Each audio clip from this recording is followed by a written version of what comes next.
కూడా 7 వ్యవస్థలు, ఏ గ్రామానికైనా కూడా 7 వ్యవస్థలు.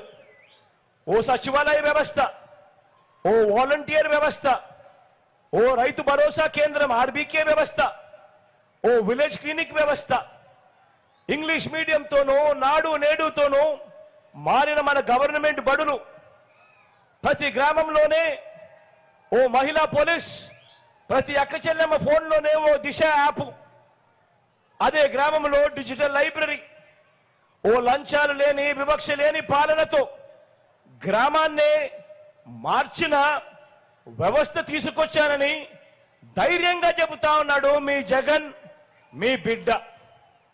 నేను అడుగుతా ఉన్నా, ఈరోజు ఏ గ్రామమైనా తీసుకోండి, కుప్పం నుంచి ఇచ్చాపురం దాకా మీ ఇష్టం, ఏ గ్రామమైనా తీసుకోండి. ఆ గ్రామంలో ఇవాళ మనం చెప్తా ఉన్న ప్రతి మాట కూడా కళ్ళ ఎదుటే కనిపిస్తా ఉంది.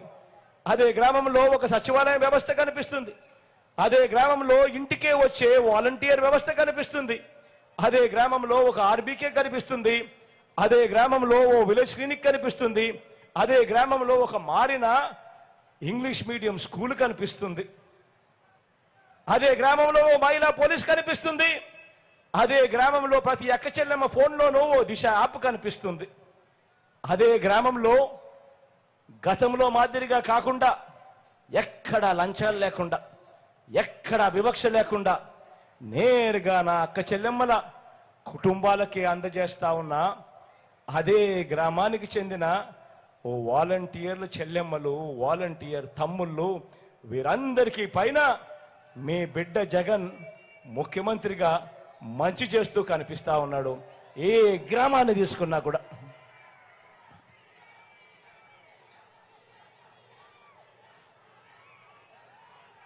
అందుకే చెప్తా ఉన్నా మీ జగన్ ధైర్యంగా, అందుకే చెప్తా ఉన్నా మీ జగన్ ధైర్యంగా చెప్పగలుగుతా ఉన్నాడు. రైతులకు ఇవి చేశాను, అక్క చెల్లెమ్మలకు ఇవి చేశాను, అవ్వ తాతలకు ఇవి చేశాను, చిన్నారులకు ఇవి చేశాను, పెద్ద చదువుల కోసం ఇవి చేశాను, వైద్యం కోసం ఇవి చేశాను, యువత కోసం ఇవి చేశాను అని అంటూ మొత్తం కుటుంబానికి ఏం చేశాడు, ప్రతి గడపకు ఏమి చేశాను అని పదే పదే వివరిస్తా ఉన్నాడు మీ జగన్, మీ బిడ్డ. ధైర్యంగా చేశాం కాబట్టి, నిబద్ధతతో చేశాము కాబట్టి, ప్రతి ఇంటికి మంచి చేశాం కాబట్టి మీ బిడ్డ ఇలా ధైర్యంగా మీ ముందర నుంచుని చెప్పగలుగుతా ఉన్నాడు. మీ ఇంట్లో మంచి జరిగి ఉంటే మీ బిడ్డకు మీరే తోడుగా నిలబడండి అని చెప్పి గట్టిగా మీ బిడ్డ అడగగలుగుతా ఉన్నాడు.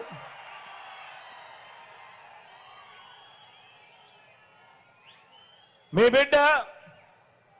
బిడ్డ ప్రతి చోట కూడా చెప్తా ఉన్నాడు, చేసిందే చెప్తా ఉన్నాడు మీ బిడ్డ. పేదల భవిష్యత్ కోసం ఈ మంచి కొనసాగాల్సిన అవసరం గురించి మీ బిడ్డ ప్రతి సిద్ధం సభలోనూ చెప్తా ఉన్నాడు. ఈరోజు మంచి జరిగింది, ఇదే మంచి మరో 5 సంవత్సరాల పాటు మళ్ళీ కొనసాగాలి అనంటే, జరుగుతా ఉన్న ఈ మంచిని మనం కాపాడుకోవాలి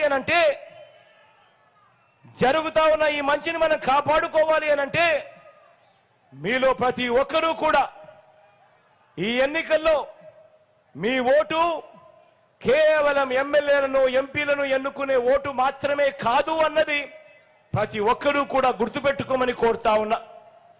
మీరేసే ఈ ఓటు వచ్చే 5 ఏళ్లలో మీ భవిష్యత్తును నిర్ణయిస్తుంది. కాబట్టి ప్రతి ఇంటా కూడా, ప్రతి ఒక్కరూ కూడా, నేను అడుగుతా ఉన్నా, నేను చెబుతా ఉన్నా, మీ ఇంట్లో ప్రతి ఒక్కరూ కూడా, ఎందుకనంటే ఈరోజు మీరు వేసే ఓటు కేవలం ఎమ్మెల్యేలను ఎంపీలను ఎన్నుకునే ఓటు కాదు. ఈ ఓటుతో వచ్చే 5 సంవత్సరాలు మీ తలరాతలు మారుతాయి ఈ ఓటుతో. కాబట్టి మీరు గుర్తుపెట్టుకోండి, మీలో ప్రతి ఒక్కరికి నేను ఇదే చెప్తా ఉన్నాను. మీరందరూ కూడా మీ ఇళ్లకు వెళ్ళండి.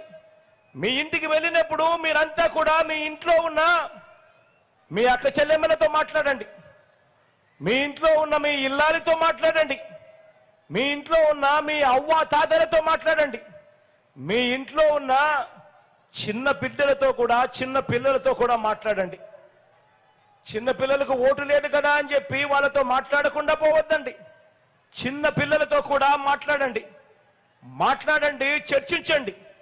చర్చించుకొని ఎవరి వల్ల మేలు జరిగింది, ఎవరు ఉంటే మన కుటుంబాలు బాగుపడతాయి అన్న విషయాన్ని లోతుగా ఆలోచన చేయమని చెప్పి కోరుతా ఉన్నాను.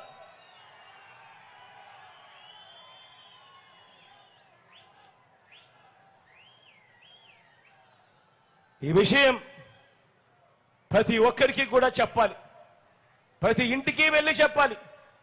వెళ్ళి ఎవరి వల్ల మేలు జరిగింది, ఎవరికి మనం ఓటేస్తే, ఎవరు అధికారంలో ఉంటే మన జీవితాలు బాగుపడతాయి, మన కుటుంబాలు బాగుపడతాయి అని ప్రతి ఇంటికి వెళ్ళి చెప్పాలి. ఫ్యానుకు 2 ఓట్లు వేస్తే ఇంటింటి అభివృద్ధిని ప్రతి ఒక్కరికి స్టార్ క్యాంపెయినర్లుగా ముందుకు రావాలి అని చెప్పండి. ఫ్యానుకు 2 ఓట్లు వేస్తేనే ఇంటింటికి అభివృద్ధి జరుగుతుంది అని ఇంటింటికి వెళ్ళి చెప్పండి. ఇదే చంద్రబాబు నాయుడు గారిని పొరపాటున ఏ ఒక్కరైనా నమ్మారు అనంటే బంగారు కడియం ఇస్తానన్న పులిని కథ గుర్తుందా? బంగారు కడియం ఇస్తానన్న పులి కథ గుర్తుందా? చంద్రబాబు నాయుడు గారిని నమ్మటము అనంటే ఆ పులి నోట్లో తలకాయ పెట్టడమే అని ప్రతి ఇంట్లోకి వెళ్ళి చెప్పండి. బాబు చరిత్రను వివరించండి. చంద్రబాబు పొత్తులు పెట్టుకున్న ఆ కూటమి చరిత్ర వివరించండి. ఆ కూటమి చరిత్ర ఏమిటి, వారంతా గతంలో ఏం చెప్పారు, వాళ్ళంతా ఏం చేశారో కూడా వివరించండి. ఒక్కసారి 2014 ఫ్లాష్ బ్యాక్ లేక వెళ్దామా? ఒక్కసారి 2014 చంద్రబాబు నాయుడు గారు ఫ్లాష్ బ్యాక్ లేక వెళ్దామా? 2014లో చంద్రబాబు నాయుడు గారు ఇదే కూటమిగా ఏర్పడి ఇదే ముగ్గురు ఇంటింటికి పంపించిన పాంఫ్లెట్ ఇది.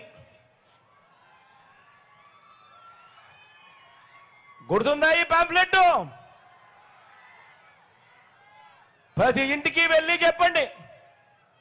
ఈ పాంఫ్లెట్ చంద్రబాబు నాయుడు గారు 2014లో ముఖ్యమైన హామీలు అని అంటూ ప్రతి ఇంటికి పంపించాడు ఈ పాంఫ్లెట్. ఇందులో మోడీ గారి ఫోటో ఉంది, ఇందులో దత్తపుత్రుడి ఫోటో ఉంది, ఇందులో ఈ పెద్ద మనిషి చంద్రబాబు నాయుడు గారి ఫోటో కూడా ఉంది, కింద చంద్రబాబు నాయుడు గారి సంతకం కూడా ఉంది. ఈ సంతకాలు, ఈ ముగ్గురి ఫోటోలు, ఈ చంద్రబాబు నాయుడు గారి సంతకం పెట్టిన ఈ పాంఫ్లెట్ ముఖ్యమైన హామీలు అంటూ వీళ్ళు ఈ పాంఫ్లెట్ ను ప్రతి ఇంటికి పంపించారు 2014లో. పంపించడమే కాదు, ప్రతి టెలివిజన్లోను